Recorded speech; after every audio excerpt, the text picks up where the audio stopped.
কে? এই মেয়ে, এদিকে এসো। আসসালামু আলাইকুম। ওয়ালাইকুম আসসালাম। আসেন ভাইজান, বসেন। Thank you. বেয়াদব মেয়ে, এখানে বসছো কেন? ছোট লোক একটা। ওই যে ভাবি, আপনার ভাবি বলছিল আপনাদের একটা কাজের মেয়ে লাগবে, তো আপনাদের বাড়ি টুকটাক কাজ করতে পারবে। আমাদের বাড়িতে তো কাজ করে, তো টুকটাক কাজগুলো করে দিবে। জানেন না ভাবি, দুনিয়ার অলক্ষী।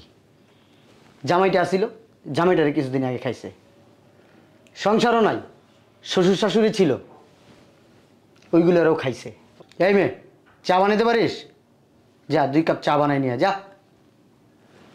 চার জিনিসপত্র। তুই কি অন্ধ? চোখে দেখোস না? সোজা সামনে গিয়ে রান্না করো, সবকিছু এখানে রাখার। ঠিক আছে ম্যাম।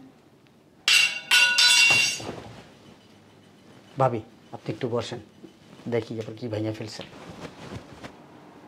এই মেয়ে, কি ভাঙছো? এদিকে আসো, আসো এদিকে।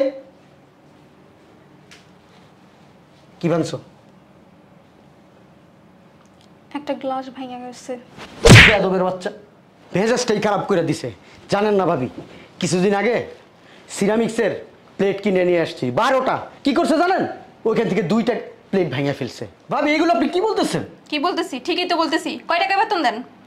ভাবি, মাসে 5,000 টাকা বেতন। 5,000 টাকা বেতন দেন, তার জন্য তাকে কিনে ফেলেন নাই আপনি? তার সাথে আপনি কি ধরনের আচরণ করতেছেন? সে কি আপনার গোলাম? ভাবি, এদেরকে যদি এইভাবে টাইট দিয়ে না রাখি ভাবি, এরা মনে করেন ঠিক থাকবে না ভাবি। অনেক পয়সা হলেন আপনি। টাকার গরম দেখান। ওরা নিয়ে আসার পর থেকে এই পর্যন্ত যে আচরণগুলি আপনি করছেন, 5,000 টাকা বেতন, আপনি 50 লক্ষ টাকা দিয়ে কি আচরণ পাবেন? হ্যাঁ, শুনেন আঙ্কেল,